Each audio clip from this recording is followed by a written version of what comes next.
This channel's content is strictly for educational and informational purpose and does not endorse or promote any form of violence, harm, illegal activities, self-injuries, and communal disharmony.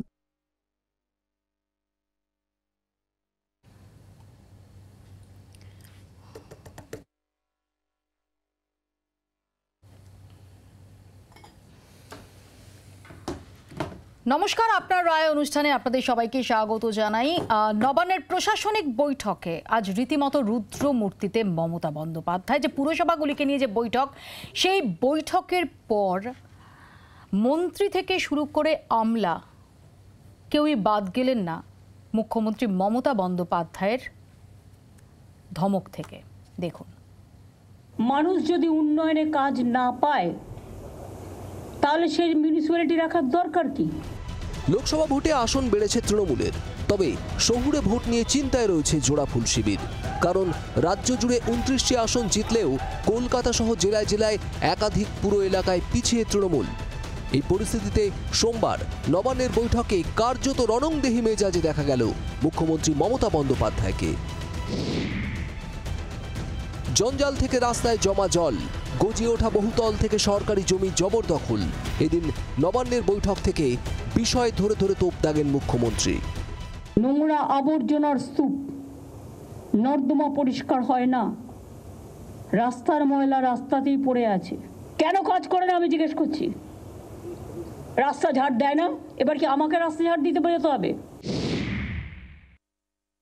বাইরের লোকেরা এসে এখানে সব জমি জায়গা দখল করে নিচ্ছে, কারণ টাকার বিনিময়। বড় বড় মাল্টি স্টোর কমপ্লেক্স হয়ে যাচ্ছে সরকারি জমি দখল করে। সরকার থেকে পারমিশন নেওয়ার প্রয়োজন মনে করছে না। এরপর তো স্টেটটার আইডেন্টিটি নষ্ট হয়ে যাবে। বাংলায় কথা বলার লোকও খুঁজে পাবেন না। মনে রাখবেন, প্রত্যেকটা স্টেটের একটা ওন আইডেন্টিটি আছে, কিন্তু বাংলার আইডেন্টিটিটাকে নষ্ট করে দেওয়ার চক্রান্তে যারা লিপ্ত, আমি তাদের সকলকে সাবধান করে দিয়ে বলছি, অর্থের বিনিময়ে বাংলার আইডেন্টিটি নষ্ট যেন না হয়। মন্ত্রী, কাউন্সিলর থেকে পুলিশ প্রশাসনের কর্তা, এদিন মুখ্যমন্ত্রীর ভৎসনা থেকে রেহাই পাননি কেউই। অরূপ, গৌতম, তোমরা যারা এখানে আছো, নন্দিতা তুমিও বাদ নাও, বালির এমএলএও আছে, কিন্তু তোমাদের আমি বারবার বলবো, don't interfere in the business of development. সল্লেকে ইচ্ছা মতো সুজিত বোস লোক বসাচ্ছে কেন? ওয়াই আমি জানতে চাই, কত টাকার বিনিময়ে কারা নিয়েছে টাকা? কেন সল্লেক কর্পোরেশনের কাউন্সিলররা কাজ করে না? আমি টাকা তোলার মাস্টার চাইছি না, আমি জনসেবক চাইছি। যারা পারবেন তারা করবেন, আগামী দিন তারাই টিকিট পাবেন। আর যারা করবেন না, I will throw them out. প্রশাসনের একাংশের কাজে যে তিনি তিতিবিরক্ত, এদিন তা পরিষ্কার করে দিয়েছেন মুখ্যমন্ত্রী। কড়া বার্তা দিয়ে বুঝিয়ে দিয়েছেন, হয় শোধরাও নয়তো সরে যাও। জনপ্রতিনিধিরা বুঝলেন কিনা সেটাই দেখার। পুরসভা নিয়ে মুখ্যমন্ত্রীর এদিনের বৈঠকের পর অনেক পুরসভার চেয়ারম্যান বা মেয়র বদল হয়ে গেলে অবাক হওয়ার কোনো কারণ থাকবে না। ক্যামেরায় কমল জানার সাথে সুতপা সেন, জি24 ঘন্টা, কলকাতা। এবং এই বৈঠকের পরে সচিব পর্যায়ে রদবদলের খবর এসেছে। আমাদের সঙ্গে রয়েছেন সুতপা সেন। সুতপার কাছ থেকে বিস্তারিত জানবো। সুতপা, দেখো, খুব প্রত্যাশা মতোই কিন্তু মৌপিয়া, তোমার মনে থাকবে যে বৈঠক চলাকালীন সময়ে কিন্তু মুখ্যমন্ত্রী বলছিলেন বিবেক কুমারকে যে তাকে ল্যান্ড ডিপার্টমেন্টের দায়িত্ব দেওয়া হচ্ছে, এবং ল্যান্ডের কাজে কিন্তু দীর্ঘদিন ধরে মুখ্যমন্ত্রী অসন্তুষ্ট। তিনি বিভিন্ন মিটিং এ কিন্তু তা প্রকাশ করেছেন, এবং সেই ল্যান্ড ডিপার্টমেন্টের দায়িত্ব কড়া হাতে ধরার জন্য তিনি রাজ্যের অতিরিক্ত মুখ্য সচিব বিবেক কুমারকে দায়িত্ব দিলেন, যিনি বন দপ্তরের দায়িত্বে ছিলেন, এবং বন দপ্তর থেকে কিন্তু তাকে সরিয়ে দেওয়া হলো, সেই জায়গায় নিয়ে আসা হলো মনোজ আগরওয়ালকে। আরো একটি ইন্টারেস্টিং বিষয়, সেটা হচ্ছে যে পুর এবং নগর উন্নয়ন দপ্তরের সচিব ছিলেন বিনোদ কুমার, যাকে নির্বাচনের আগে অ্যাডিশনাল সিইও করে নিয়ে যাওয়া হয়েছিল নির্বাচন কমিশনে। সেখান থেকে তাকে আবার ফিরিয়ে আনা হলো পুরো দপ্তরে। এবং সেটাও কিন্তু তোমার মনে থাকবে মৌপিয়া, বৈঠকে কিন্তু মুখ্যমন্ত্রী বলেছিলেন যে বিনোদ কুমারকে আবার ফিরিয়ে আনা হবে। অর্থাৎ পুরসভার কাজে বর্তমানে যিনি সচিব আছেন সঞ্জয় বনসাল, তিনি কিছু জানেন না, এমন মন্তব্য আজকে মুখ্যমন্ত্রী বৈঠকে করেছেন। এবং সেই সময় তিনি বলছিলেন যে বিনোদ কুমারকে আবারও ফিরিয়ে আনা হবে। অর্থাৎ গোটা যে বিষয়ের রদবদলগুলো সেগুলো আবার কিন্তু শুরু হয়েছে এবং আরো বেশ কিছু দপ্তরে রদবদল হতে পারে, নবান্ন সূত্রে কিন্তু এমনই জানা যাচ্ছে। ধন্যবাদ সুতপা। আমাদের সঙ্গে আলোচনার জন্য রয়েছেন তৃণমূল কংগ্রেসের পক্ষ থেকে শান্তনু সেন, বিজেপির পক্ষ থেকে শঙ্কুদেব পণ্ডা, সিপিআইএম এর পক্ষ থেকে চয়ন ভট্টাচার্য, কংগ্রেসের পক্ষ থেকে অশোক ভট্টাচার্য এবং রাজনৈতিক বিশ্লেষক সুমন ভট্টাচার্য। আমি শান্তনুদাকে দিয়ে শুরু করি। শান্তনুদা, আজকে যে কথাগুলো মমতা বন্দ্যোপাধ্যায় মুখ্যমন্ত্রী তিনি এই বৈঠকের পর বললেন এবং সেখানে কেউ বাদ গেলেন না, প্রশাসনিক কর্তা থেকে শুরু করে মন্ত্রী, কাউন্সিলর, মেয়র, কেউ বাদ গেলেন না। মৌপিয়া দেবী, আমি আশা করি আমার মতো আপনিও বামফ্রন্টের জামানা দেখেছেন এবং আমার মতো আপনিও বাকি ভারতবর্ষের অন্যান্য রাজ্যের খবর রাখেন। মমতা বন্দ্যোপাধ্যায় তো দেখেছেন বামফ্রন্টের জমানা। হ্যাঁ, তো দেখেছেন তো, তারপরেও আজকে এই কথাগুলো বলছেন। হ্যাঁ, তো আপনি বলবেন না আমি বলবো? না, আপনি বলবেন, আমি ধরতেই দেব। আপনি তো বলছেন, প্রশ্ন সাপ্লিমেন্ট আমি করতে পারি। আপনি বলবেন, আমি তো শুরুই করলাম না। এবার আপনি আমাকে বলুন, 34 বছরের বাম জামানায় আপনি কোনোদিন দেখেছেন নাকি ভারতবর্ষের অন্য কোনো রাজ্যে আপনি দেখেছেন যে স্বয়ং মুখ্যমন্ত্রী রাজ্যের প্রশাসনিক প্রধান হয়ে প্রকাশ্যে সবার সামনে মিটিং করে অন ক্যামেরা তার দলের মন্ত্রী বা জনপ্রতিনিধি থেকে শুরু করে তার দলের সরকারি আমলা বা পদাধিকারীদের তিরস্কার করতে ছাড়েন না যদি উন্নয়ন বা পরিষেবাগত কাজে খামতি হয়? এটাই হচ্ছে মমতা বন্দ্যোপাধ্যায়, এটাই হচ্ছে তার বৈশিষ্ট্য, এটাই হচ্ছে তার টিআরপি। তিনি পরিষেবার জন্যে কোনো কিছু কম্প্রোমাইজ করেন না। একদিকে যেমন করাপশনের চার্জ এলে তিনি নিজের দলের মন্ত্রী বা নির্বাচিত জনপ্রতিনিধিকেও জেলে পুরে দিতে পারেন, অন্যদিকে পরিষেবার ঘাটতি হলে প্রকাশ্যে মিটিংয়ে আধিকারিকদেরও তিনি ছেড়ে কথা বলেন। সত্যি, এটা সত্যি যে মমতা বন্দ্যোপাধ্যায় মুখ্যমন্ত্রী তিনি স্পষ্ট, তিনি কাউকে রেয়াত করছেন না।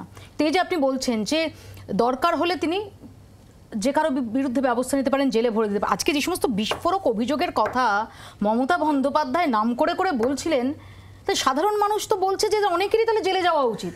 যদি মমতা বন্দ্যোপাধ্যায় যে অভিযোগগুলো করছিলেন সেগুলো কি ধরা হয়? এটা আপনার ন্যারেটিভ। সাধারণ মানুষ বলছে এইরকমই একজন মুখ্যমন্ত্রী চাই। না, মুখ্যমন্ত্রী চাই সাধারণ মানুষ আমি সেটা বলছি না, আমি বলছি কিন্তু মুখ্যমন্ত্রীকে যদি নিজের দলের লোক থেকে শুরু করে প্রশাসনিক কর্তা থেকে শুরু করে বাংলার মানুষ তো এই জন্যই তো বাংলার মানুষ বলেছিল যে বাংলা নিজের মেয়েকে চায়। সাবস্টেন্সিয়াল এভিডেন্স ছিল বলে তো আজকে আমাদের শিক্ষামন্ত্রী জেলে, আজকে আমাদের জেলা পরিষদের সদস্যরা জেলে। অভিযোগ করতে হয় যে টাকা নিয়ে কেউ জবরদখলে প্রশ্রয় দিচ্ছে, কেউ যদি বলেন যে জনসেবক এবং মুখ্যমন্ত্রীকে বলতে হচ্ছে, মুখ্যমন্ত্রীকে বলতে হচ্ছে টাকা তোলার মাস্টার চাই না, তাহলে টাকা তোলার মাস্টার কারা? টাকা তোলার মাস্টারদের বিরুদ্ধে কি ব্যবস্থা নেওয়া হচ্ছে? সমস্যাটা হচ্ছে যে কোনো ডিবেটে অ্যাঙ্কার কম বলা উচিত, স্পিকারদের বেশি বলতে দেওয়া উচিত, কিন্তু আপনারা এদিকে একটু উল্টো। আমি একটাই কথা আপনাকে বলবো, এই কারণেই বাংলার মানুষ বলেছিল বাংলা নিজের মেয়েকে চায়, তার কারণ এই ধরনের নিজের মেয়ে এই স্বচ্ছ অবাধ গণতান্ত্রিক পরিবেশ প্রতিষ্ঠিত করতে পেরেছে, যেটা ভারতবর্ষে আর কোনো রাজ্যে কেউ পারেনি এবং 34 বছরে বাংলায় সিপিএম পারেনি। শঙ্কু, এই বিশিষ্ট ডাক্তারবাবু ছিলেন, আমি জানতাম, এখন বিশিষ্ট সংবাদ শিক্ষা দিচ্ছেন। যাই হোক, সেটা তোমায় ভাবতে হবে না শঙ্কু, তুমি পয়েন্টে সাংবাদিক ছিলাম তাই একটুখানি মনে পড়ে গেল। তো শান্তনুদা ভালো ব্যাপার, সে ঠিক আছে, কিন্তু শান্তনুদার দুঃখের কাহিনী হচ্ছে শান্তনুদাও বহুদিন কাউন্সিলর ছিলেন 2 নম্বর ওয়ার্ডে। শান্তনুদার নামে লোকে অকথা কুকথা বললেও শান্তনুদা গায়ে মাখেন না, শান্তনুদা কাজ করতেন, কিন্তু শান্তনুদাকে টিকিট দেয়নি। বৌদি এবারে ক্যান্ডিডেট হয়েছেন। আমি সেই জায়গা থেকে বলবার চেষ্টা করব যে শান্তনুদাদের কষ্টের জায়গাটা ভাবুন, যে আজকে দলের সর্বোচ্চ নেতৃত্বকে কাউন্সিলরদের সামনে বসিয়ে বলতে হচ্ছে থানাতে যেমন ডাক মাস্টার থাকে তেমনি তৃণমূল কংগ্রেসের কালেকশন মাস্টারদের দরকার নেই। তার মানে কালেকশন মাস্টাররা তৈরি হয়েছেন, কিন্তু তোলবার পর যে টাকাটা কালেকশন করছেন তারা সেই টাকাটা ঠিক জায়গায় পৌঁছচ্ছে না। তাই বোধহয় এত চাপ হয়েছে, কারণ ওদের দলের লোকেরাই মিটিং করে করে বলেছেন 75% উপরে পাঠাও, 25% রাখো। এইবার দেখবেন যারা যারা পৌঁছে দেননি তাদের নামের লিস্ট ধরে তাদেরকে বদল করা হবে। আপনার সন্দেহ ঠিক, কিন্তু এটার জন্য এত চিৎকার চেঁচামেচি হচ্ছে না। চিৎকার চেঁচামেচি হচ্ছে যারা ভালো রেজাল্ট করেছেন বলে লাফিয়েছেন, তারা 121টা মিউনিসিপ্যালিটির মধ্যে 111টা থেকে বিজেপির কাছে হেরেছেন। 111টাতে জেনুইন ইলেকশনে বিজেপি ক্ষমতায় এসে গেছে পৌরসভায়। এটা ওনার কাছে ভয়ের কারণ হয়েছে, কারণ ওনারা লুটেছেন, ওনারা পৌরসভা লোটেন। এই কলকাতা কর্পোরেশন একের পর এক নাম বলতে পারি যারা পিছিয়ে রয়েছেন, প্রায় 50-60টা কাউন্সিলর হেরে গেছেন। সেই জন্য শান্তনুবাবুরা উদ্বিগ্ন, চিন্তিত যতটা না বেশি। তারা ভাবছেন কি যে আমরা ক্ষমতায় আছি, আমাদের ইলেকশন তো আমাদের নির্বাচন কমিশন করাবে, আমরা লুটে নেবো। কিন্তু আমি এখানে শঙ্কু একটু তোমায় বিরত করব। মমতা বন্দ্যোপাধ্যায় আরো একটা কথা বলেছেন, তিনি বলছেন যে গরু কয়লার টাকা খায় বিজেপি, টাকা যায় পুলিশের মাধ্যমে, পুলিশের একাংশের মাধ্যমে গরু কয়লার টাকা বিজেপির কাছে যাচ্ছে বলছেন মমতা বন্দ্যোপাধ্যায়। শোনাবো। গরুর টাকা সবচেয়ে বেশি খায় বিজেপি, কয়লার টাকা সবচেয়ে বেশি খায় বিজেপি, বালি থেকে শুরু করে পাথর সবচেয়ে বেশি খায় বিজেপি। কিন্তু টাকাটা যায় পুলিশের থ্রুতে, ওভারলোডিং ট্রাক, এর থেকে একটা বড় ইনকাম আসে, সেটা যায়। এগুলো সব আমি এখন শুনতে পাচ্ছি। এবং আমাদেরও কিছু কিছু লোক আছে, তারাও যাতে ইডি সিবিআই না ধরে, বিজেপি তো ভয় দেখায় কতগুলো আছে, তারা সবচেয়ে বেশি টাকা তোলে। দেখুন, প্রথমত ওভারলোডিং এর এই পুরো দায়িত্বটা হচ্ছে পরিবহন দপ্তরের পশ্চিমবঙ্গ সরকারের। স্নেহাশিস বাবুর এটার উত্তর দেওয়া উচিত, আর তা না হলে তার গরু কয়লার টাকা বিজেপির কাছে যাচ্ছে, না যাচ্ছে পুলিশের একাংশের মাধ্যমে। আকাশপথে তো যাচ্ছে না, তা পুলিশের যে অফিসার যাচ্ছে তাদের এগেইনস্টে ওনার তো দুর্নীতি দমন শাখা আছে। উনি ধরুন আগে দুটো পুলিশ অফিসারকে তুলে ঢোকান, বর্ডারগুলো পাহারা অ্যারেস্ট করুন। মানে উনি কি বলতে চাইছেন যে আমি সব জানি, তোমরা তুলছো বিজেপির কাছে যাচ্ছে কিন্তু অন্য জায়গায় যাচ্ছে না, তোমাদের ধরো। আরে বর্ডারগুলো পাহারা কে দেয়? ওরা পাঠালেন ফ্রেন্ড রিকোয়েস্ট, পাহারা কে দেয়? এটা কমিউনিকেশন। সিআইএসএফ কাদের সংস্থা? আরে ওনার বর্ডার নিয়ে চিন্তা নেই, ওরা তো ভেতরে কালেকশন নিয়ে চিন্তা। সিআইএসএফ কাদের সংস্থা? আপনি ব্যাপারটা বুঝুন। সিআইএসএফ কাদের সংস্থা? উনি বিএসএফ নিয়ে বলছেন, আগে আপনি এটা উনি বলছেন ভেতরে যে পয়সা করি বেরোচ্ছে সেই পয়সাটা ভুল জায়গায় চলে যাচ্ছে। বিএসএফ কারা চালায়? ঠিক জায়গায় গেলে উনি ছেড়ে দেবেন। আমি আসবো এক সেকেন্ড, আমি চয়নদার কাছে আসবো। চয়নদা, আমরা দেখেছি যে শ্রমিক ভট্টাচার্য তিনি কিছুক্ষণ আগে যখন বক্তব্য রাখছিলেন, তিনি বলেছেন, যখন মমতা বন্দ্যোপাধ্যায়ের বক্তব্যের প্রতিক্রিয়া দেন তখন তিনি বলতেন যে এই যে বেআইনিভাবে জবরদখল, লোক বসানো, তা থেকে টাকা নেওয়া, এটা এখন না, বাম আমল থেকেই এটা চলে আসছে। চলে আসছে। ওনারা তো দেখেছিলেন বাম আমলের সব কিছু ব্যাপার স্যাপার, তো বাম আমল থেকে চলে আসে। সেই ট্র্যাডিশনকে এগিয়ে নিয়ে যেতে ওনাকে কে বলেছে? মাথার দিব্যি কেউ দিয়েছিল? এক। দুই, যদি বাম আমলে এইসব হয়েই থাকে সেগুলোকে কাজে লাগিয়েছেন কে, কারা বসিয়েছিলেন সে সময়? আপনারা একটু তদন্ত করে দেখুন তো, কারা সেই বসানোগুলোকে মদত দিতেন একটু তদন্ত করে দেখুন তো, এবং যারা মদত দিতেন তারা এখন কোথায় আছেন সেগুলো একটু তদন্ত করে দেখুন।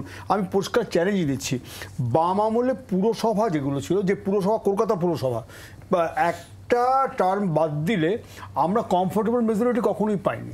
আর বাম আমলে পুরসভায় জবরদখল, এরা চুপ করে বসেছিলেন। আমার নিজের মনে আছে একাধিকবার কেন উচ্ছেদ হচ্ছে সেজন্য মমতা বন্দ্যোপাধ্যায় নিজের রাস্তায় নেমেছিলেন। অনেকগুলো ঘটনা আমাদের চোখের সামনে দেখা। কাজেই আজকে শান্তনু তো যা খুশি, শান্তনুর সঙ্গে যা খুশি বলতে পারেন, কোনো সমস্যা নেই, বলুন না। উনি তো রাজনীতির কথা বলবেন, নিশ্চয়ই বলবেন, 100বার বলবেন। আপনি বলবার জন্য এসেছেন স্যার, আপনারই তো বিষয়, আপনারই বিষয়। আমি কিচ্ছু বলছি না, খালি আমরা যে অভিযোগগুলো করেছিলাম সেগুলো কোন জায়গায়। আমি এখানে সুজন চক্রবর্তী তিনি বলছেন যে যদি তাই হয় তাহলে তো মুখ্যমন্ত্রী এবং পুরমন্ত্রীর ইস্তফা দেওয়া উচিত। শোনাবো। উনি আধিকারিকদের দায়িত্ব দিয়েছেন, অন্তত 1% যদি লোক ভালো পাও দেখো, বাকি সব চোর। তাহলে ওনার পুর দপ্তর চোর, ওনার ভূমি দপ্তর চোর, ওনার পুলিশ দপ্তর চোর। পুর দপ্তরের মন্ত্রীর নাম ফিরহাদ হাকিম, বাকি দুটো দপ্তরের মন্ত্রীর নাম মমতা ব্যানার্জি। আজকে মুখ্যমন্ত্রীর বক্তৃতার পর তাদের অবিলম্বে রিজাইন করা উচিত। শান্তনুদা, আমি প্রথমে চয়নবাবুর কথা বলি না, আমাকে এটার প্রতিক্রিয়া যে মুখ্যমন্ত্রী এবং পুরমন্ত্রী তাহলে ইস্তফা দেওয়া। আমি প্রথম কথা বলি, আসলে সমস্যাটা হচ্ছে সুজনবাবু তো সেই দুজনের মধ্যে একজন, যে 27টা ক্যান্ডিডেট দিয়ে 25 জনের জামানত জব্দ হয়েছে, দুজন কোনো রকমের জামানতটা বাঁচিয়েছেন, তার মধ্যে একজন উনি। যারা 34 বছর এই বাংলাটাকে শোষণ করে শ্মশানে পরিণত করেছে, আমি চয়নবাবুকে খালি বলি, আপনাদের টাইমে কলকাতা পৌরসভা পার্ট টাইম মেয়র পেয়েছিলেন, যিনি হাইকোর্টে গিয়ে রোজগার করে বিশ্রাম নিতে দুপুরবেলা আসছেন। আমাকে বলতে দিন, আপনি অস্বীকার করতে পারবেন আজকে ক্যানেল স্ট্রিটের দুধারে কিভাবে আপনারা ঝুপড়ি বসিয়ে তাদেরকে বেআইনি রেশন কার্ড দিয়ে, তাদেরকে ভোটার কার্ড দিয়ে তাদের ভোটে আপনি ছাপ্পা মারতেন? অস্বীকার করতে পারবেন? আজকে সেই জায়গাগুলো গিয়ে দেখুন, আজকে সেই জায়গাগুলো গিয়ে দেখুন, আজকে ক্যানেল ইস্ট, ক্যানেল ওয়েস্ট রোডটা দেখুন, মমতা ব্যানার্জি ধরে কোথায় গেছে, আর আপনাদের আমলে কি ছিল সেটা আপনারা দেখুন। আপনারা সেটা দেখুন, আপনারা কিভাবে রাস্তার উপর ঝুপড়ি করে তাদেরকে বেআইনি রেশন কার্ড করে দিয়ে তাদের ভোটাধিকার করতে দিয়ে ভোট লুট করতে। সুজন চক্রবর্তী তার বক্তব্যের প্রতিক্রিয়া, শান্তনুদা আপনার কাছে প্রতিক্রিয়া। আমি তো আবার আপনাকে বললাম, আজকে 34 বছর যারা 34 বছর ছেড়ে দিন, সুজন চক্রবর্তী তো এটা বলছেন যে যদি এই এত অভিযোগ থাকে, সেই অভিযোগের দায় কে নেবে? আমি আবার বলছি, মমতা বন্দ্যোপাধ্যায় তো নিজে বলার হিম্মত দেখেছেন। জ্যোতিবাবু বা বুদ্ধবাবুকে কোনোদিন দেখেছেন? বুদ্ধবাবু একবার বলেছিলেন চোরেদের মন্ত্রিসভায় থাকবো না, আবার লেজ গুটিয়ে এসে আবার মাথা নত করে সেই মন্ত্রিসভারই মুখ্যমন্ত্রী থেকেছিলেন। তৃণমূলের প্রতিনিধি শান্তনুদা যে কথাটা বললেন, সত্যি এটা পশ্চিমবঙ্গে কেন, ভারতবর্ষে কেন, সারা বিশ্বের ইতিহাসে খুব বিরলতম ঘটনা যে কোনো প্রশাসনিক বৈঠকে, কোনো সরকারি বৈঠকে এবং দলীয় বৈঠকের মধ্যে যে সূক্ষ্ম সীমারেখাটা থাকে, এতদিন ধরে প্রায় মুছে গেছিল, আজকে পুরোপুরি মুছে গেল। নাহলে প্রশাসনিক বৈঠকে রাজ্যের মাননীয় মুখ্যমন্ত্রী বলছেন যে টিকিট দেওয়া হবে না, কোট আনকোট, মাত্র আমি শুনলাম, যেটা সারা বিশ্বে কোথাও এভাবে শোনা যায় বলে আমার মনে হয় না। 2 নম্বর কথা, বিরোধীরা যে এতদিন ধরে আমরা বলে আসছিলাম যে লোকাল বডিগুলোকে কেন্দ্র করে পঞ্চায়েত এবং পৌরসভায় যে ঘুঘুর ভাষা এবং প্রচুর পরিমাণে টাকা লুটতরাজ চলছে, যে কারণে বিরোধী মুক্ত পৌরসভা কিংবা বিরোধী মুক্ত পঞ্চায়েত গঠনের একটা প্রবণতা এবং নিজেদের মধ্যে খেউখির এবং গোষ্ঠীদ্বন্দ্ব বোমাগুলির প্রবণতা, তার সেই অভিযোগটাতে শিলমোহর দিলেন কিন্তু প্রকারান্তরে মাননীয় মুখ্যমন্ত্রী। 3 নম্বর কথা, তিনি বলছিলেন যে বাংলার আইডেন্টিটি নষ্ট করার চক্রান্ত হচ্ছে এবং বললেন যারা তোমরা চক্রান্ত করছো তারা সাবধান। তার মানে বাংলা বিরোধী যে চক্রান্তকারী মানুষজনদের সাথে নিয়ে নবান্নে মাননীয়া বসেছিলেন। এই 3টে ঘটনা কিন্তু খুব স্পষ্টভাবে আমাদের সামনে। আমি সুমনদার কাছে আসি। সুমনদা, এরই মধ্যে মমতা বন্দ্যোপাধ্যায়ের একটা বক্তব্য অত্যন্ত ইন্টারেস্টিং, যেখানে তিনি বলছেন যে স্টেটের আইডেন্টিটি বদলে যেতে পারে, এমন আশঙ্কা প্রকাশ করছেন। এটা কতটা সিগনিফিক্যান্ট? মুভি, এই প্রশ্নটায় আসার আগে আমি দুটো জিনিস বলি। অ্যাকচুয়ালি আজকের অনুষ্ঠানটায় আমাদের কাউকে আপনার না ডাকলেও হতো, শুধু মমতা বন্দ্যোপাধ্যায়ের বাইট আর শান্তনুদার বক্তব্য, আর মাঝে আপনি যদি সূত্রধরের কাজ করতেন তাহলেই হয়ে যেত। কারণ বাকি সব বিরোধীরা যা যা বলবে মমতা বন্দ্যোপাধ্যায় আজকে একাই সব বলে দিয়েছেন। First point. The second most important point, যে আপনার প্রতিনিধি সুতপা সেন যেটা দিয়ে শেষ করলেন, যে যখন মানে কতক্ষণের মধ্যে যাদের বিরুদ্ধে মমতা বন্দ্যোপাধ্যায় অভিযোগ তুলেছেন, নাম করে করে বলেছেন, এরকম না উনি নাম করে বলেননি, তারা কত দ্রুত নিজেদের পথ থেকে সরে যাবে। The second most important point. And third and fourth important point, উনি আরো দুটো জিনিস বলেছেন। এক হচ্ছে যে যেসব আমলারা টাকা তোলে তাদের জন্য একটা কমিটি তৈরি হবে, যে কমিটির মাথায় চিফ সেক্রেটারি, ডিজিপি ইত্যাদি থাকবে। অর্থাৎ উনি আমলাদেরও নাম করে বলে দিয়েছেন যে তোমরা টাকা তোলো, আমি এবার সেটা নজরদারি করব। এবং টেন্ডারটা উনি বলে দিয়েছেন। এরপরে যদি বাংলা সংস্কৃতির আপনি যে আপনার যেটা মূল প্রশ্ন, এই 4টে পয়েন্টকে বলার পর যদি আমি বলি, এটা তো সুজিত বোস বা গৌতম দেব বা যেটা সুতপা বললেন, বিভিন্ন পুরসভার যারা দায়িত্বে এবং যাদের বিরুদ্ধে মমতা বন্দ্যোপাধ্যায়ের নাম করে করে বলেছেন যে তুমি লোক বসিয়েছো, তারা বলবেন যে তারা কেন বাংলার সংস্কৃতিকে নষ্ট করে দেওয়ার, অর্থাৎ বাংলার বাইরে থেকে লোক এনে হয়তো আপনার সেক্টর 5-এ বসিয়েছেন বা হয়তো নিউ টাউনে বসিয়েছেন। আমার মনে হয়, আমি আবার প্রথম কথাটায় ফিরে যাচ্ছি, আপনার কাউকে দরকারই নেই মৌপি আজকে। আপনি শুধু মমতা বন্দ্যোপাধ্যায়ের বাইকটা বাজান আর নিজে শান্তনুদাকে জিজ্ঞেস করুন যে এরা কবে সরছেন বা এদের কবে সরানো হচ্ছে। এর বাইরে আর কিছু আলোচনার নেই, কারণ উনি বলে দিয়েছেন কাদেরকে সরানো উচিত। এর বাইরে কি আর কিছু বক্তব্য আছে? না সুমনবাবু, আমি আবার আপনাকে একটা কথা বলবো, আমি আপনিও যেরকম একই কথা বলছেন, আমিও একই কথা বলবো। আজকে বাংলায় এর আগে কোনো মুখ্যমন্ত্রীকে দেখেছেন তার দলের মন্ত্রী বা তার সরকারের প্রশাসকদের বিরুদ্ধে এরকম খুলে অন ক্যামেরা তাদেরকে তিরস্কার করতে, তাদের ব্যর্থতা বা আমার তাদের এখানে একটা বক্তব্য আছে, এক সেকেন্ড। শান্তনুদা, আপনি যেমন এই কথাটা বলছেন, এখানে দুটো জিনিস আপনাকে মাথায় রাখতে হবে। এই কথাটা আজকে দাঁড়িয়ে মমতা বন্দ্যোপাধ্যায় যখন বলছেন, যখন এই ইন্ট্রোস্পেকশনটা, এক সেকেন্ড সুমন্দা আমি আসছি, সেই ইন্ট্রোস্পেকশনটা যখন করছেন কোন সময়ে, যখন সদ্য সমাপ্ত লোকসভা নির্বাচনে 29টা আসন পাওয়া সত্ত্বেও আরবান এলাকা, বিভিন্ন মিউনিসিপ্যালিটি এলাকা, সেখানে আপনাদের একটা কাঁটা থেকে গেছে, নাম্বার 1। নাম্বার 2, মমতা বন্দ্যোপাধ্যায়ের দুটো বক্তব্য আজকে অত্যন্ত ইঙ্গিতবহ। এক, তিনি বলছেন যে জমি মাফিয়া ইত্যাদিদের প্রসঙ্গে একটা চক্র তৈরি হয়েছে এবং তারা বিজেপিকে ভোট দিচ্ছে। 2 হচ্ছে যেটা আমরা আগেই বললাম, যে গরু কয়লার টাকা খায় বিজেপি, টাকা যায় পুলিশের মাধ্যমে। যখন আপনি এই গ্লোরিফিকেশনের পথে যাচ্ছেন, যে এইভাবে নিজেদের অ্যাডমিনিস্ট্রেশন সম্পর্কে বার্তা দেওয়া, তখন তো এগুলোও মনে রাখতে হবে যে তাহলে এতদিন এগুলো চলে আসছিল কেন? আজকে কি বিজেপি মিউনিসিপ্যালিটি এলাকায় কিছু ভোট পাওয়ায়, নাম্বার 1, বা মমতা বন্দ্যোপাধ্যায়ের কথা মতো গরু কয়লার টাকার একাংশ বিজেপির কাছে যাওয়ায়, অথবা কোট আন কোট ল্যান্ড মাফিয়ারা তারা বিজেপিকে ভোট দেওয়ায়, তার জন্যই বক্তব্য আজকে? মৌপিয়া দেবী, এবার আপনি 1 মিনিট বিশ্রাম নিন, আমি 1 মিনিটে আপনার উত্তর দিয়ে দেবো। প্রথম কথা, মমতা বন্দ্যোপাধ্যায় বলতে পারেন যে সরকারি জায়গা কেউ দখল করে রাখলে ঘাড় ধাক্কা দিয়ে ফেলে বার করে দাও। দ্বিতীয়ত, গরু এবং কয়লার টাকা আজকে বর্ডার সিকিউরিটি ফোর্স বর্ডার পাহারা দেয়, আজকে কলিয়ারি বেল পাহারা দেয় সিআইএসএফ, এটা দুটোই কেন্দ্রীয় সংস্থার অন্তর্গত। 3 নম্বর, আজকে মমতা ব্যানার্জি এই ধরনের কথা বলছেন। এই মুহূর্তে দেশের মধ্যে সবথেকে চর্চিত বিষয় হচ্ছে শিক্ষা দুর্নীতি। এনডিএ সরকার, নতুন প্রধানমন্ত্রী আজকে শপথ নিয়েছেন। প্রধানমন্ত্রীর হিম্মত হবে অন ক্যামেরা বলতে যে আমার শিক্ষামন্ত্রী এত বড় দুর্নীতি করেছে, আমি একে রেহাই করবো না, বা জেপি নাড্ডার ক্ষমতা হবে, ধর্মেন্দ্র প্রধান বিজেপির প্রতিনিধিকে জিজ্ঞাসা করুন এই কথা। এবং একই সঙ্গে বলবো যে মমতা বন্দ্যোপাধ্যায় আজকে যে কথাটা বলেন খুব ইন্টারেস্টিং, যে স্টেটের আইডেন্টিটি বদলে যাচ্ছে। শুনুন, প্রথম কথা হচ্ছে যে আমি এক লাইনে শান্তনুদাকে বলবো যে কেন্দ্রীয় শিক্ষামন্ত্রী নিজে যা অ্যাকশন নিয়েছে। তুমি এক লাইনে কথা শেষ করতে পারো? হ্যাঁ, প্রথমত যে কেন্দ্রীয় শিক্ষামন্ত্রী নিজে যা ব্যবস্থা নিয়েছেন, তারপর আর ব্যবস্থা নেওয়ার কিছু দরকার নেই। আপনাদের মতো পার্থবাবুকে বাঁচাননি, কি ব্যবস্থা নিয়েছে একটু বলে দিন না, সবাই জানতে চায়। হ্যাঁ, ওই ডিজিকে সরিয়ে দিয়েছে, সেটাই কাজ হয়েছে। ওই ডিজিকে সরিয়েছে, আইন এনেছে। হ্যাঁ, পার্থবাবুর মতো খাটের তলায় টাকা লুকিয়ে রাখেনি, যে কোনো তদন্ত বুকের পাটার মতো সামনে বলেছে। লুকোবে কে? সিপিএম বলবে, লুকিয়ে রাখবে কে? সবাই আলাদা না বলবে। এবার আপনার বিষয়ে আজমল তাই জন্য এসব বলছেন তো, বলছি এই রেগুলেশনে থাকবেন, আজকে আলোচনা হবে তো, যাতে আপনার বিষয় না ঢুকতে পারি। শুনুন, আপনাকে একটা কথা বলছি, মমতা বন্দ্যোপাধ্যায় আজকে যা বলেছেন, তারপর উচিত ববি হাকিমের রেজিগনেশন পাঠিয়ে দেওয়া। উনি একাধারে পুরমন্ত্রী, একাধারে মেয়র। সুমনদা কিছু বলতে চাইছিলেন, আপনি সুমনদা কবে রেজিগনেশন দেবেন ববিদা? সুমনদা দেখুন, আমি শঙ্কুর মতো কোনো নাম নিচ্ছি না মৌপিয়া, কিন্তু শান্তনুবাবু যা বলছেন আমিও বিশ্বাস করি যে মমতা বন্দ্যোপাধ্যায় এটা পারেন। কিন্তু আজকাল তো আমরা প্রায়শই ইন্ডিয়া ব্লকে যেহেতু তৃণমূল আছে, নেহেরু বা ইন্দিরা গান্ধীর উদাহরণ দিই।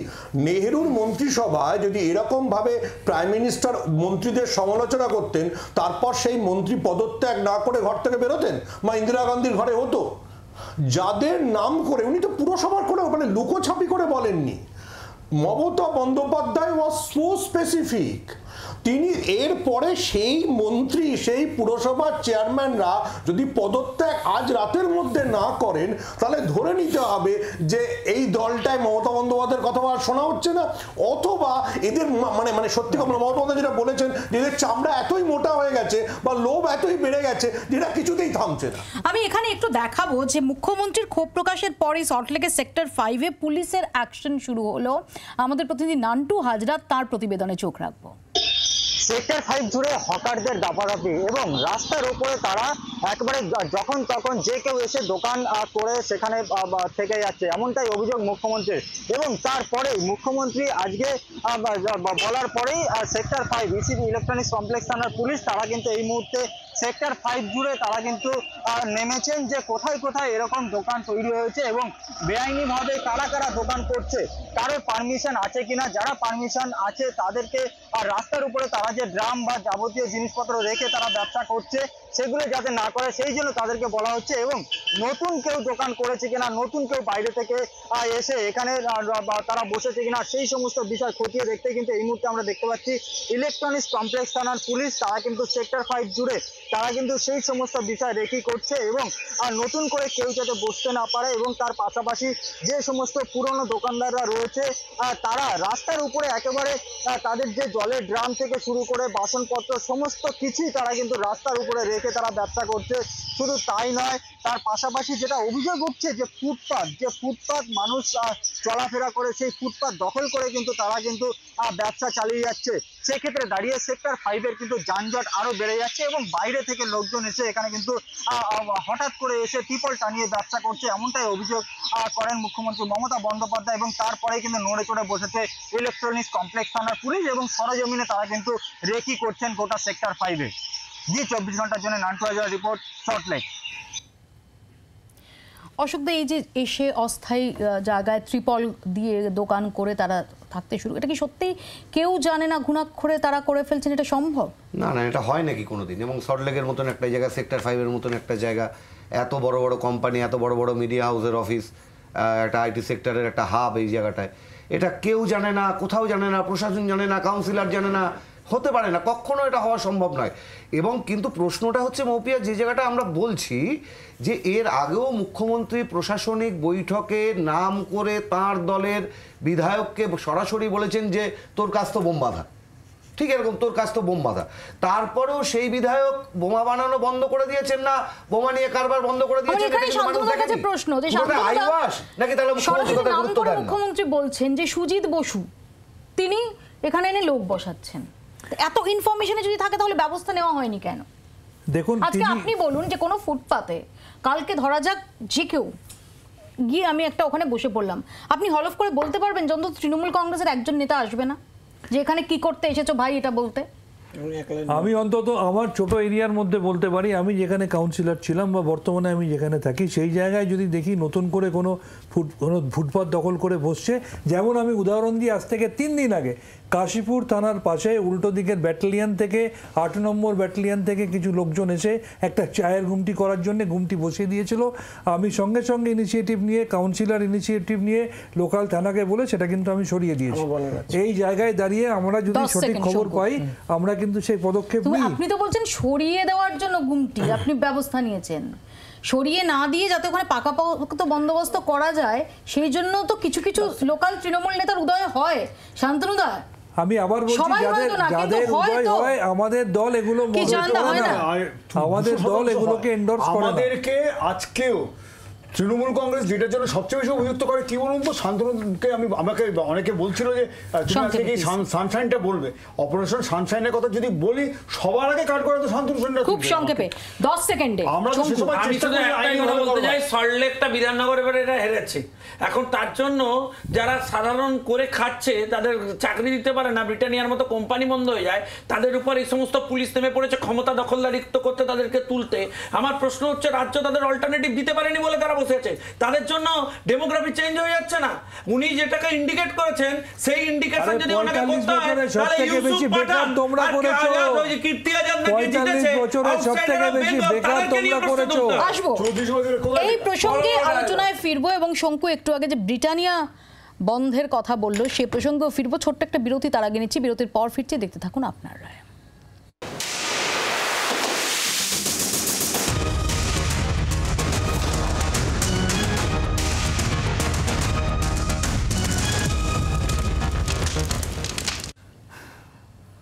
বাংলায় আরও এক কারখানায় তালা, এবার ঝাঁপ বন্ধ করলো তারাতলার ব্রিটানিয়া বিস্কিটের কারখানা।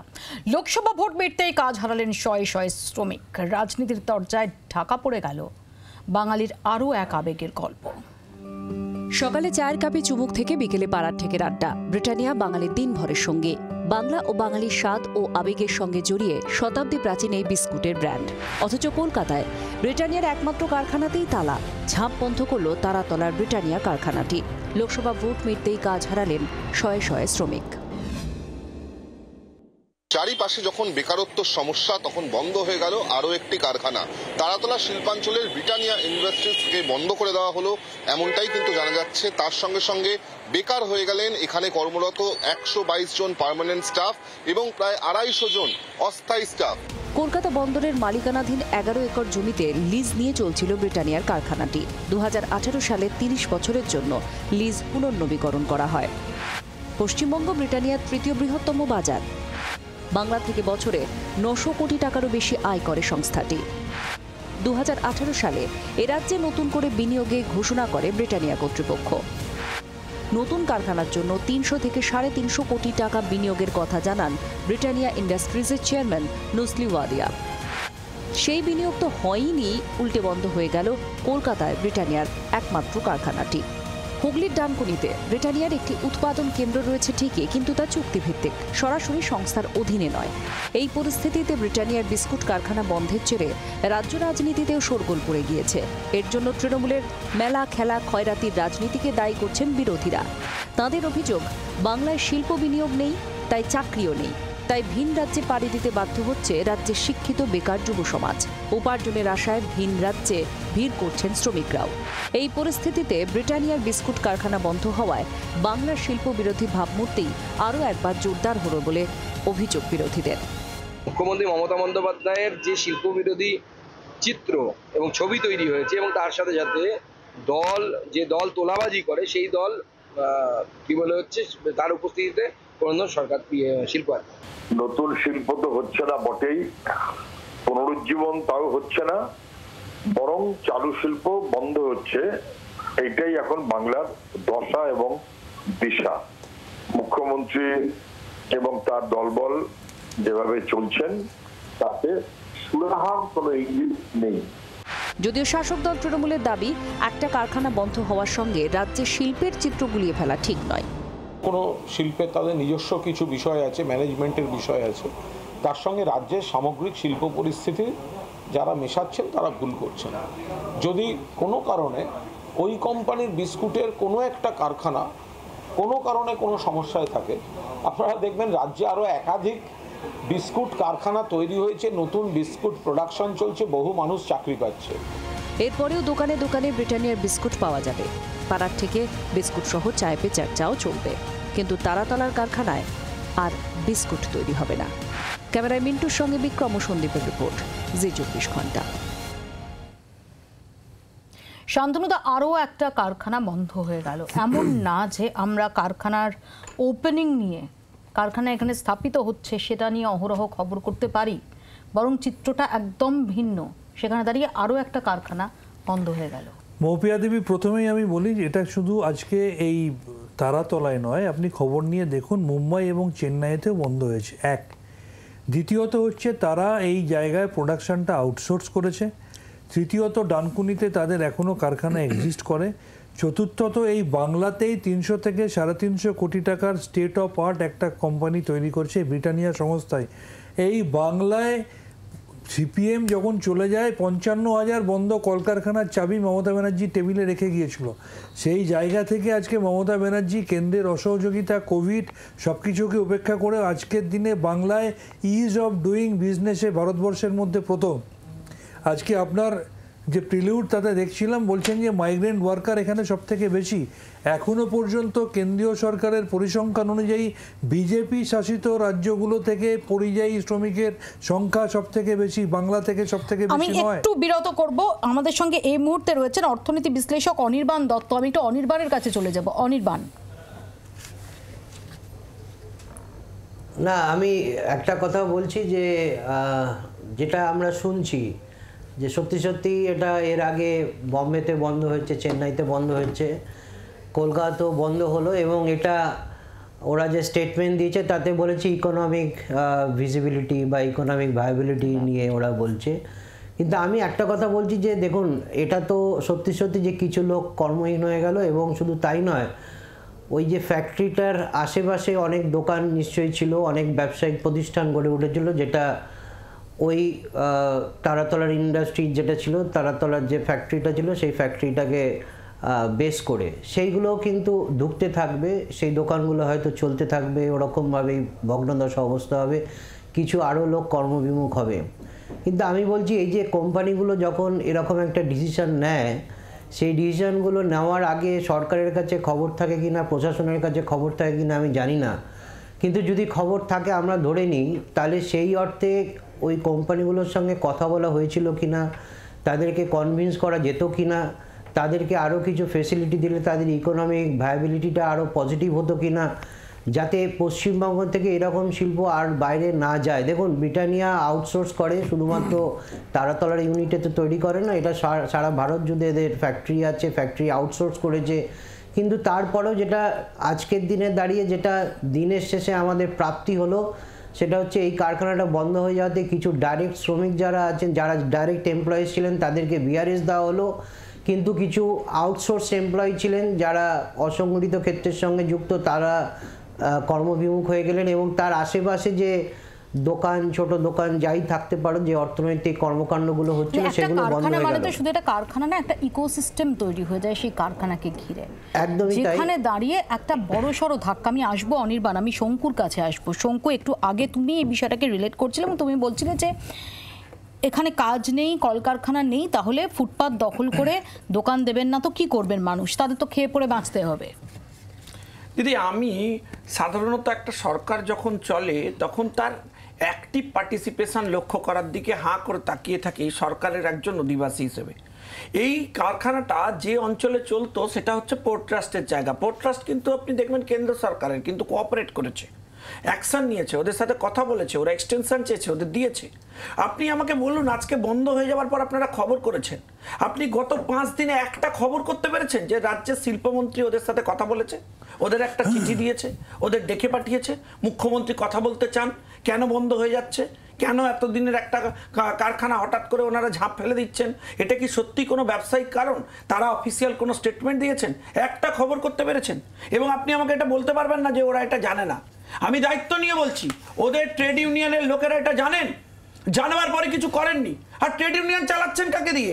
সিপিএম থেকে একটা বহিষ্কৃত নেতা ঋতব্রত, তাকে দিয়ে চালাচ্ছেন।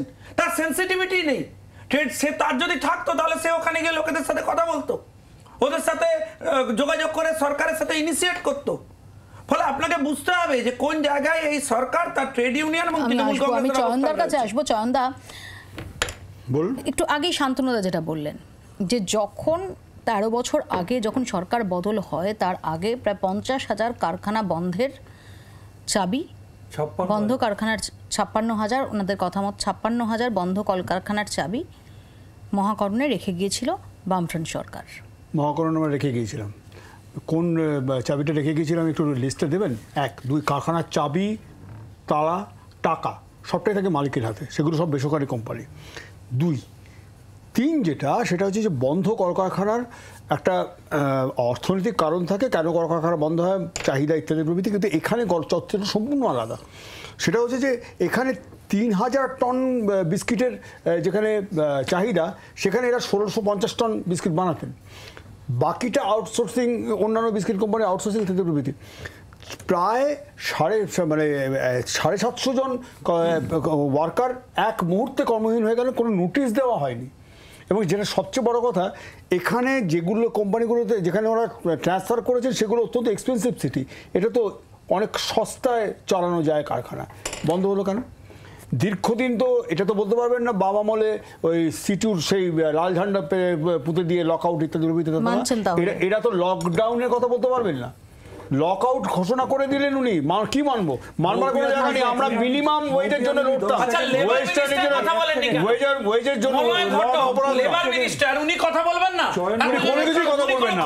এরা কোনো কথা বলবেন না, খালি বস্তা চালাবেন অন্যের হাতে। প্রবলেম হবে পশ্চিমবাংলায়, বস্তা চালাবেন অন্যের হাতে।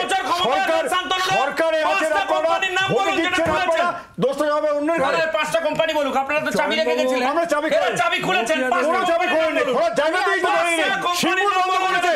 সিঙ্গুর বন্ধ করেছে, এই অপরাধ কেউ ক্ষমা করবে না। সিঙ্গুরের কারখানা অমিত মালভিয়া, তিনি আসবো আপনার কাছেই আসছি, আমি আপনার কাছেই আসছি। অমিত মালভিয়া এক্স হ্যান্ডেলে লিখছেন যে ব্রিটানিয়া কারখানা বন্ধ হওয়া বাংলার একসময়ের ঐতিহ্য মলিন হয়ে গেল। ব্রিটানিয়া কারখানা একসময় বাংলায় শিল্পের প্রাণশক্তি ছিল। বাম আমলে ইউনিয়নবাজির কারণে উল্লেখযোগ্য ক্ষতি হয়েছিল তৃণমূলের। তোলাবাজি ছিল কফিনে শেষ পেরেক, যা শেষ পর্যন্ত কারখানার মৃত্যু ঘটায়। এবং তার এক্স হ্যান্ডেলে তিনি দাবি করছেন যে টুইন কার্সেস অফ ইউনিয়নবাজি অ্যান্ড তোলাবাজি। মৌপিয়া দেবী, আমি প্রথমেই চয়নবাবুকে অত্যন্ত ধন্যবাদ দেবো। ইউনিয়নবাজি তোলাবাজির আমার প্রশ্ন, আমার উত্তরটা দিই। প্রথম হচ্ছে চয়নবাবুকে অনেক ধন্যবাদ, আপনি দুটো সরল স্বীকারোক্তি করলেন। এক, এই বাংলায় এখনো সস্তায় কারখানা চালানো যায়, থ্যাংক ইউ ভেরি মাচ। আর দুই, আপনি বললেন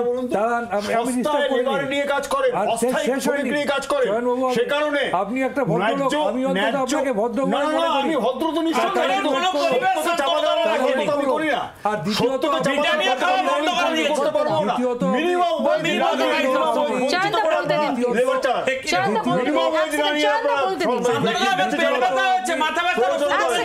দ্বিতীয়ত আপনি স্বীকার করলেন যে এটা বামফ্রন্টের আমল নয়, যে লাল ঝান্ডা ন্যায্য মজুরি দাবিতে শ্রমিক অধিকারে সেটা এখনো করি, কিন্তু আপনাদের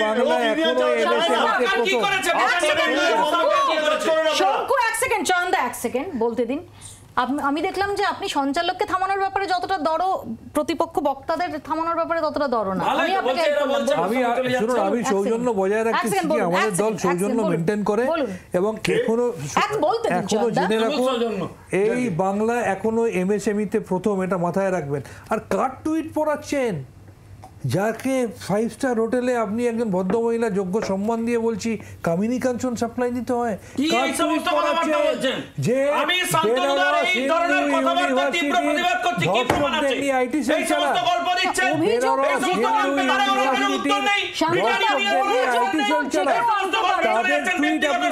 যিনি টুইট করেছেন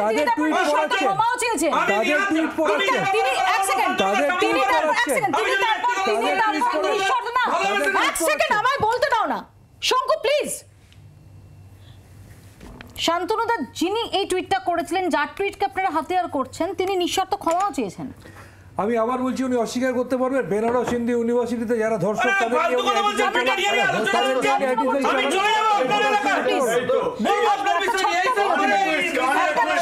বিরতি নেব, বিরতির পর ফিরছি, দেখতে থাকুন আপনার রায়।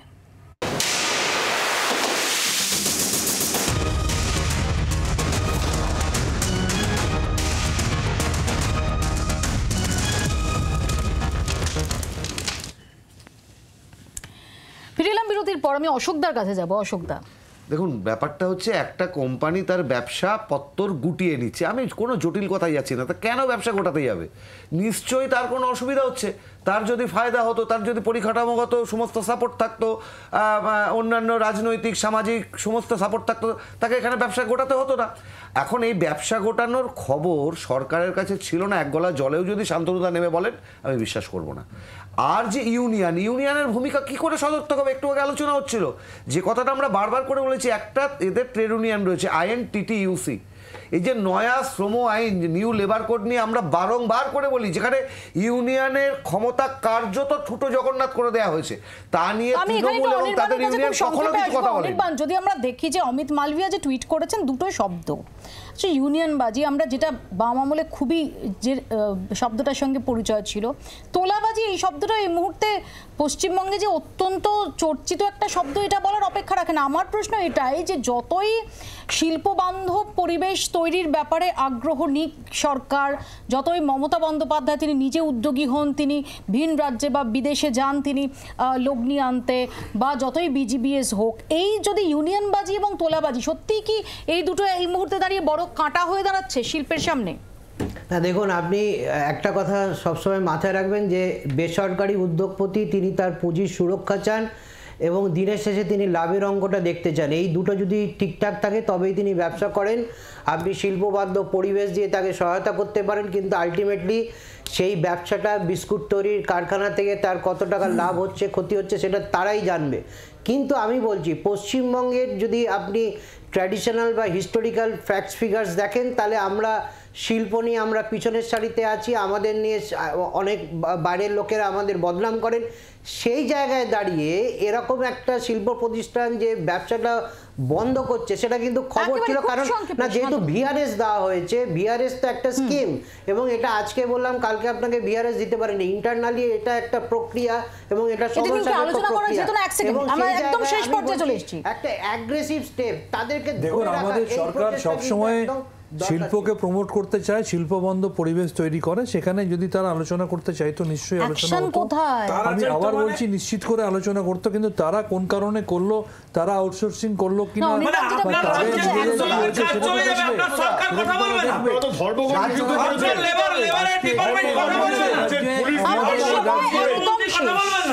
আমাদের সময় একদম শেষ।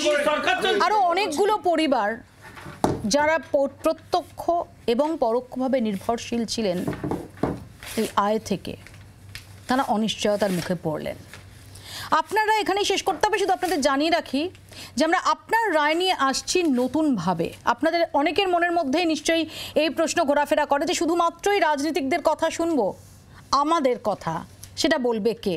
এবার সরাসরি আমাদের এই বিতর্কে আপনারা অংশ নিতে পারেন। 27শে জুন থেকে আমরা নিয়ে আসছি একদম ব্র্যান্ড নিউ শো জনগণ মন, যেটা আপনাদের মনের কথা বলবে। শুধু নেতাদের বলি, প্রশ্ন করবো আমিও। দাদা বেগুনের দাম কত? 100 টাকা কিলো। জিনিসপত্রের দাম যা বাড়ছে, হিসাবটা বুঝে নেব। আমার ভোটেই যেতেন, জবাব চাওয়ার হক আছে। শুধু ভোটের সময়ই আসেন, সারা বছর কোথায় পাই? আপনি আর শুধুই দর্শক নন, এবার আমার শোতে থাকছেন আপনিও। নিয়ে আসছি ব্র্যান্ড নিউ শো জনগণ মন, জনগণের মনের কথা। কলকাতা ফুটবলের কুর্সি কার দখলে? তিন প্রধান নাকি নতুন কোন ডার্ক হর্স? 3 মাসের জমজমাট ফুটবল যুদ্ধ, বাঙালির ফুটবল আবেগ,